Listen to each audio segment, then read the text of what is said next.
We're going to begin this webinar right now. It's now exactly 7 o'clock and we expect others to join us as they can. My name is Marilyn Varday, and I'm a founding member of the Good Neighbor Steering Committee, and I will be serving as host tonight for this evening's GNSC Candidates Forum. I welcome each of our candidates for mayor, Christina Strawbridge and Steve Young, and for city council, Tom Campbell, Trevor McKenzie, and Terry Scott. And I welcome the public attending, all of you who take a great interest in our town. Thank you all for your participation. This forum was created independently by the Good Neighbor Steering Committee without any financial donation or other support from any outside source, individual, commercial, or corporate. First, a word or two about the Good Neighbor Steering Committee's long history as a citizens environmental watch group. A number of us founded the original group in 2000 when Valero purchased the Benicia Refinery from ExxonMobil. Of that momentous ownership change, we said then, a cloud of uncertainty is hanging over Benicia.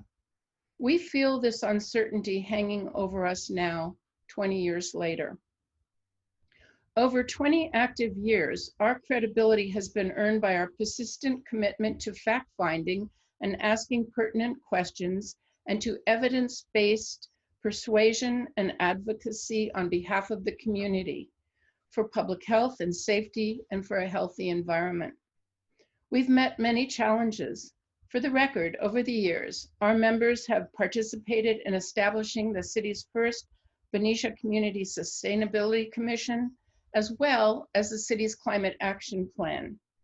In 2003, we commented and legally challenged the EIR for the refinery's decades-long Valero Improvement Project, we refer to as VIP. In 2009, when Valero proposed further changes to their facility under the EIR, we went to bat to challenge their EIR addendum on procedural as well as substantive grounds. As a result, with pro bono legal counsel provided by local land use attorney Dana Dean, we negotiated a settlement agreement with Valero that provided approximately $14 million for environmental projects that support water and energy savings benefiting both the city and the community. In 2010, the city of Benicia became a party to the amended agreement, at which time, with dedicated settlement funds, the closed Mills Elementary School was transformed into Benicia Community Center. GNSC members have addressed various major planning and development proposals.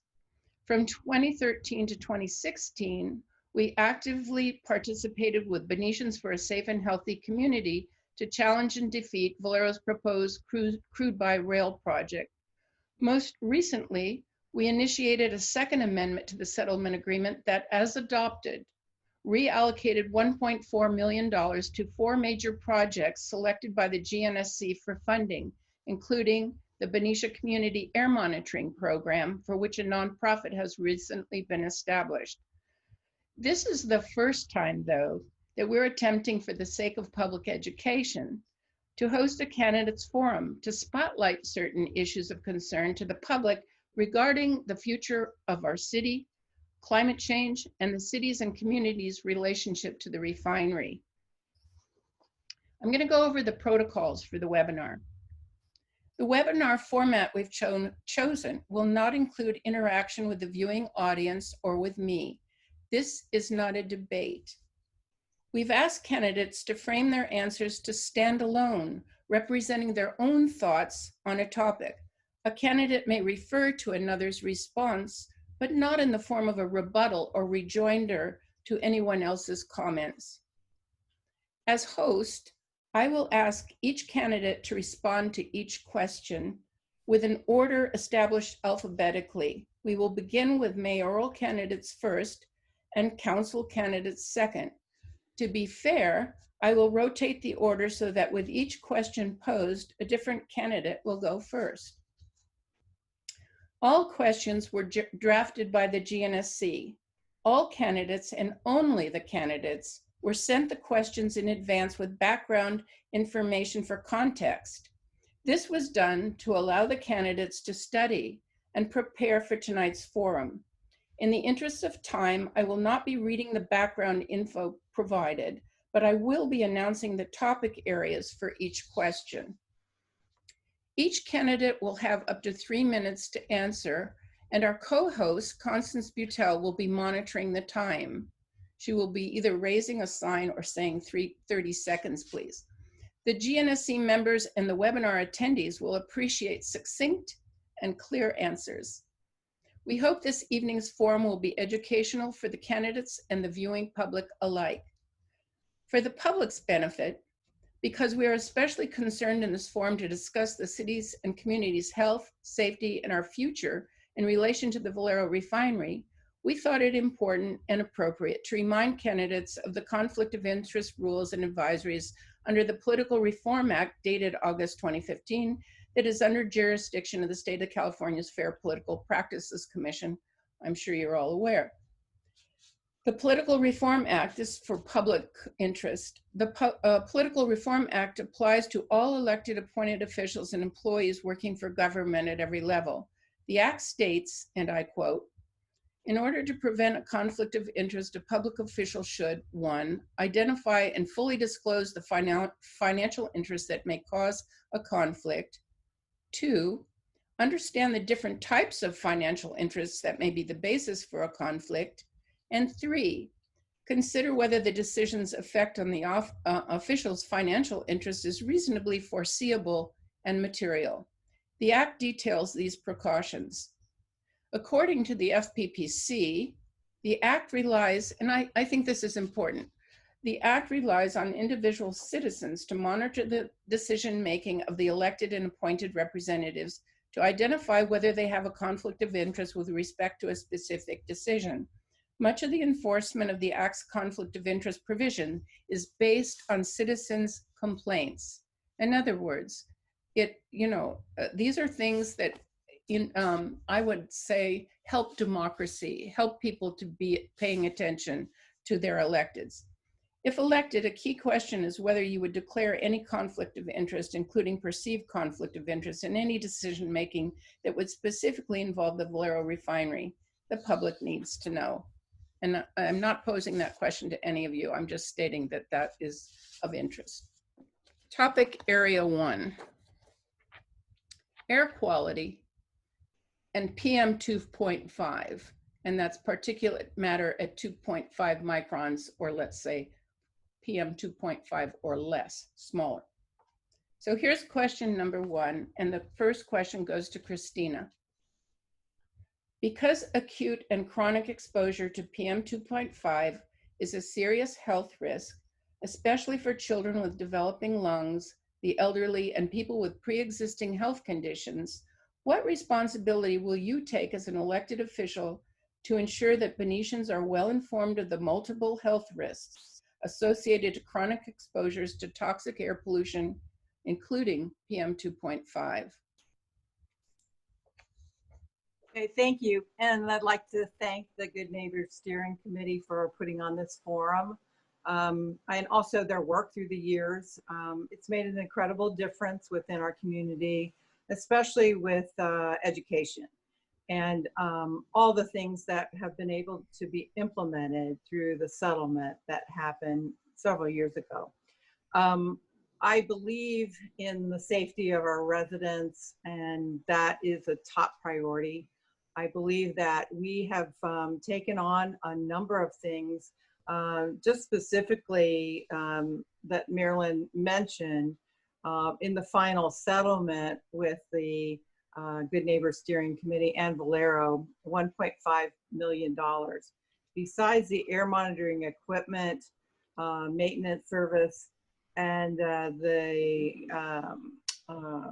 air monitoring program, we have the Air Watch Bay Area, the Integrated Water Management Plan Consultant, implementation of Integrated Water Management Plan, Sustainable Solano, and these are very, very important in the whole direction of our city. I believe that communication and education is essential to let our folks know that live here what they're up against. And, you know, you point out the PM 2.5, and I did go and Google it. There's a lot of information that you can find, but it also doesn't really have a number of the things that we really need as far as communication. We have done a better job. We are communicating better with Valero. It needs to improve. And I think that we are on the right course with that communication. Communication, education. There are a number of things now, I think, with the fires, the wildfires, the fires that are surrounding us, that are making people much more aware of air quality.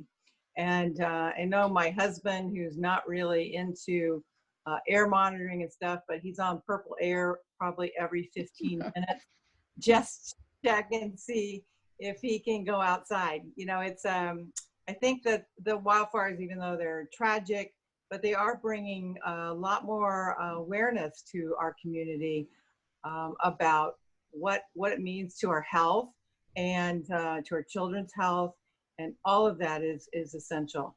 So I, as an elected council member, will continue to be very, very concerned and very aware, and work with Good Neighbor Steering Committee, our Sustainability Commission, in looking at all different ways to make sure that our citizens are safe. We're going to move to topic area 2. And this topic involves developing relations between the City of Benicia and the Bay Area Air Quality Management District, which we refer to as BAQMD, involving community air monitoring and public health concerns. And a question about Valero's property tax assessment. You may remember all these questions as a result of hearing so many. You know, I have them printed right here. You have it in so, front of you, okay. Yeah, I can just take it from there. Thanks, Marilyn. As an elected official, what actions would I take to ensure that the City of Valero's cooperation agreement terms are fulfilled? That is a primary responsibility of the City Council. We have been asking and receiving updates from Valero. We have our CAP, which has gotten much more active in the last year and a half, and also the improvements with our fire chief and his work with Valero. It's significant to understand that relationship. We share a lot of responsibilities with Valero. Valero has, fire department has assisted in many emergencies and responses, and we've got to keep that part going. So it gets back to communication and also developing some trust. The trust on both ends has deteriorated. We're trying to rebuild that. So I'm looking for much better and continuation of that trust. The second question is, what would you do to ensure city's cooperation with the air district to fulfill the district's commitment about the air monitoring? Steve Young and I sit on the liaison committee between the council and the school district. We were invited to come in July to discuss the placement at Robert Semple. And the superintendent, along with principal, teachers were there, as well as the trustees. They seemed blindsided by this. And there may have been discussions with the superintendent, but this type of thing should not have gone that far down the road without better communication with our school district. There were a number of reasons. Trevor mentioned that they had a planned project for that, but they were also concerned about the size of it. Would it be fenced off? Could the kids get on top of it? There are a lot of things that, you know, we might not think about. And obviously the air district did not think about until you actually sit down with the people that it's going to impact. So luckily, Our Chief Chadwick was there. He said that, you know, we can definitely look at other locations. He and his team are already doing that. But he also, in a memo he sent to Constance not too long ago, it's up to the Air District to make the decision where. So, and to find that acceptable site. He's doing a great job in figuring out, but that has been the delay, and the delay to me was up to the air quality district and communicating, and I'm not sure who they were communicating with the city to figure out where the location is going to be. As Councilmember Young said, there might be better locations, and I'm waiting for Chief Chadwick, who it sounds like is very close to determining that site for us. We need to get it up, we need to get it running, and as Tom Campbell said, we need the Good Neighbor Steering Committee air monitor to get going. You know, that there is 400 and some thousand, almost $500,000 there. And I know now that you have your nonprofit, I think that that is very important. And we need to have an update on where that is, you know, again, for our community and understanding the development, the air monitoring. As far as would I appoint a council member to attend the board meetings? Of course. You know, we sit on the city council members sit on a range of different regional commissions and boards, like the water, Soltrans, MCE, ABAG, and this would be another appointment, another opportunity for having representation. Benicia has to and needs to have representation. And you have to also have a very good relationship with the county representatives. And that is a very important part of getting these things done. The last thing is what we do to ensure Valero's property properly and fairly assessed. Well, as far as I know, there have not been an appeal for several years from Valero on their property taxes. I may be wrong about that, but I believe that that is the truth. And the last time was during the recession. And this was when property values throughout our city and elsewhere during the meltdown experienced a decline in their property values. So they are a business. We expect them to, you know, pull their fair share. And I believe that if we look at the records, their appeal was not warranted. They didn't win that appeal, and we were able to get close to that $1 million. But it does cause issues with our budget and our finances because we put that money aside. We don't think that we have it until that appeal has been ruled on. So it does create an impact to our budget. And right now, as we all are experiencing COVID and our businesses are responding to COVID, I think that we're lucky that property values have not decreased in our town. Thanks. Here. Topic area 3. The Air District's Regulation 12 Rule 15 required approved real-time fence line monitoring systems at all Bay Area refineries with reliable public reporting of raw data in real time. And we want to know about the status of Valero's compliance. So here are the questions, and we'll start with Tom Campbell. Good science requires independent validation of data. Under the City of Benicia Valero Cooperation Agreement, will you commit to asking for independent validation of raw data collected from fence line monitoring systems and for access to archive data for independent third-party review? And this is part 2, what would you do to ensure that the amended settlement agreement's requirement for installing a 4th fence line pathway system on the northwest side of the refinery facing Southampton neighborhoods is accomplished and that the system is reliably operating? believe that, you know, that's what's pretty incredible about the makeup of our city council and the expertise of a lot of you with the Good Neighbor Steering Committee and also with the Bay Area Quality Management.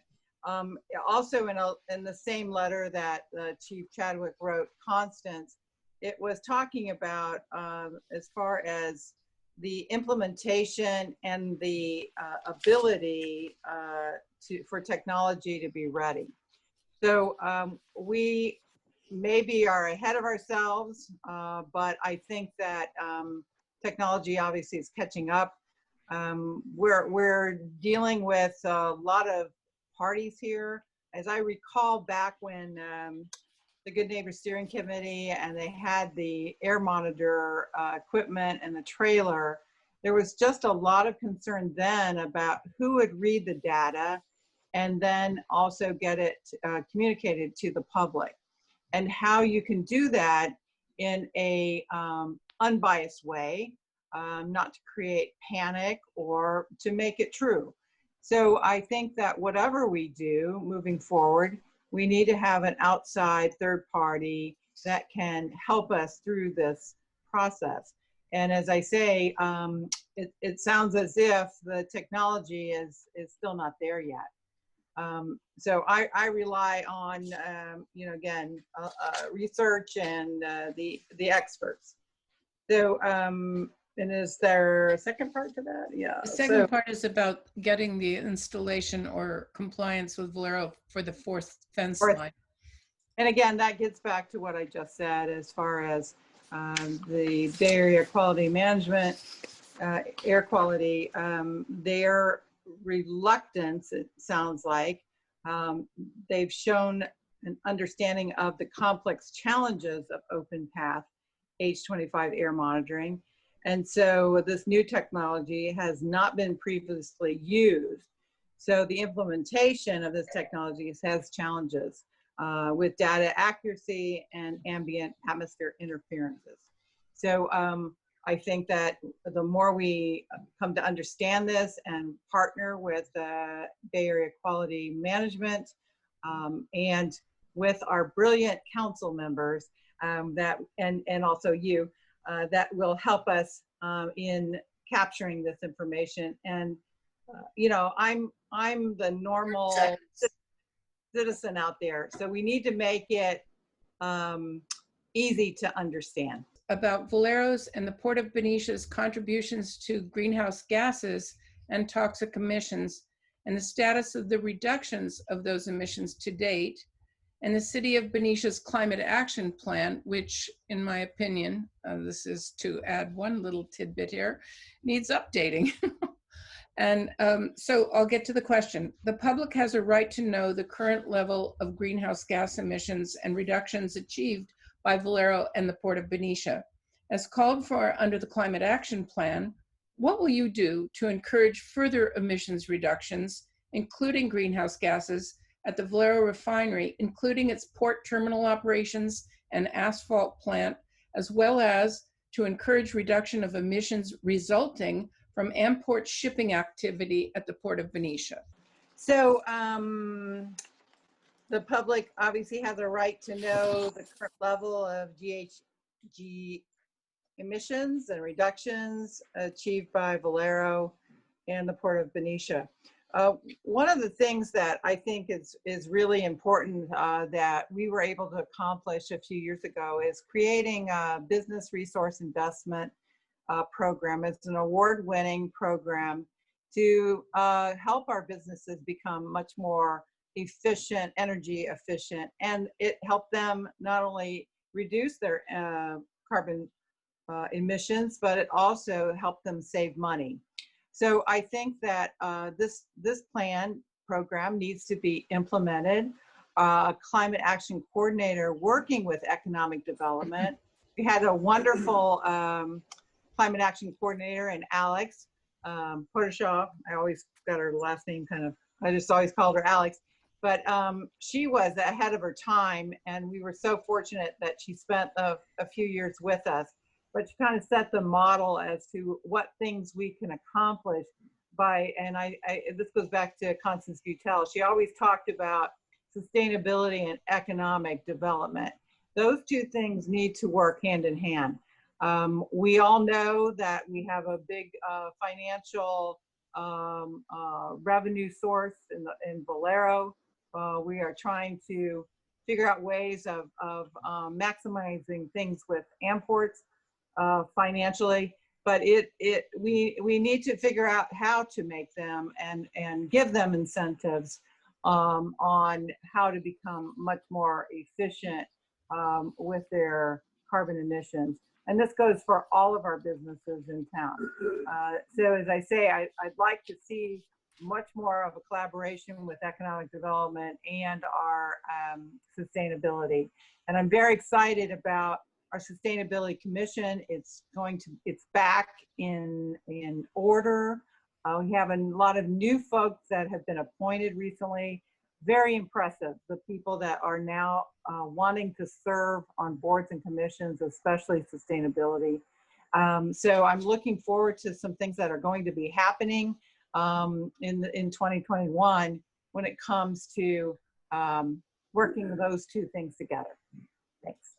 Thank you. Very important topic area because it deals with our future and global warming and what we can do about it locally in our own, bailiwick, and through what we can do through our council and advocacy.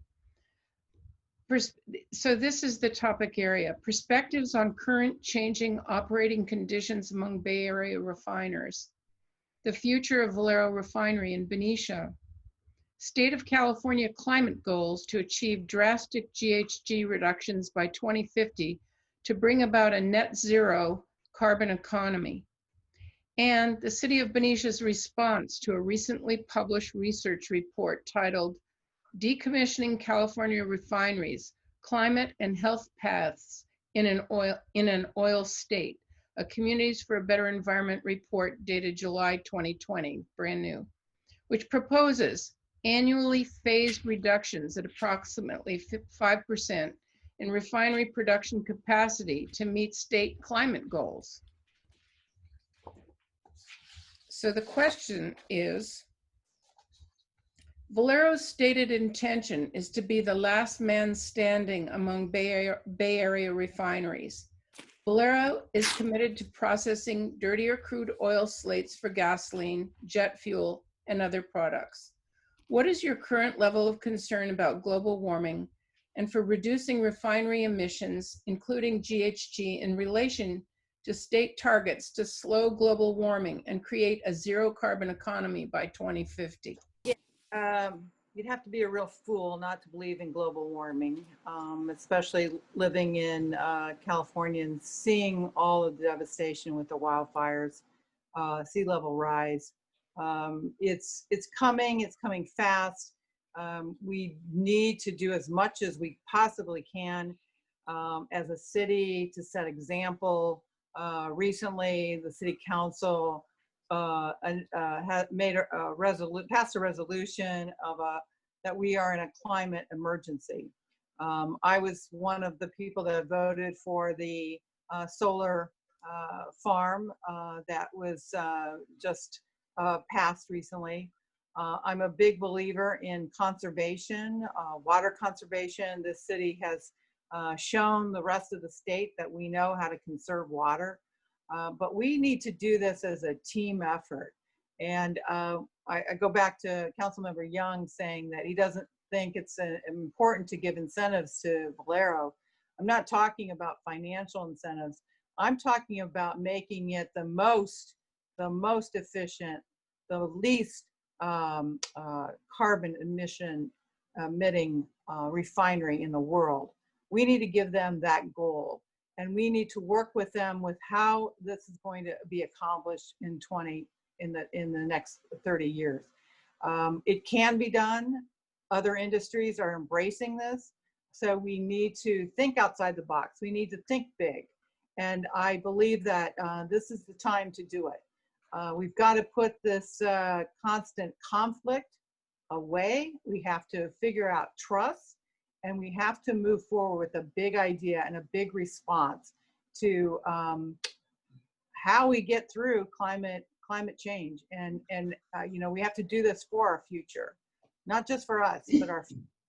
So thank you. So it's so educational to have this level of discussion amongst you. And I don't think we've ever had that level of focus in this kind of way at a council meeting. Well, you wouldn't expect it at a council meeting because of all the rigmarole to get things on an agenda. But I really hope that we'll have more opportunity for public workshops so that people can come to understanding about these things, and that you are involved with those levels of discussion would be extraordinary. And in these times with global warming, which we now feel so intimately with these fires where we can't go outside, we are learning something every day about our own tolerance level for what this holds for us if we don't do things to address global warming and slow this down. And you've all contributed very important things to the discussion. I did hear some things that I could have commented on, me personally, from my reading and etc. But this just is the beginning. I'm hoping this will be an open opportunity to propose workshops, etc., where the public is involved and can come and learn more. But you've set the stage, and I'm glad that we took this risk, in a sense, for the Good Neighbors Steering Committee to host this. So I want to thank you very, very much for participating. We've had up to about 58 attendees. We thank the public for hanging in there on these rather complicated subjects and focused commentary on Valero. And we believe that everyone should vote. You know, those of you who are attending, your vote is so important so that we hear your voice. And the counts, I think we're very lucky to have the council slate candidates that are running. I'm very glad for this. The people running that will have fresh opportunity for these kinds of discussions. I just want to announce that we've recorded this webinar. It will be available on YouTube, and Constance Butel may try to edit it so that we have the actual webinar as it progressed, and then also each of you with your own responses to these questions. And I would like to figure out a way to get our questions and the background information that we offered out to the public as well, and I'm sure it's possible. So we did a pretty good job sticking to the time. It's now 8:42. So on that note, I would like to close, unless anybody has any questions that you think pertinent to wrap this.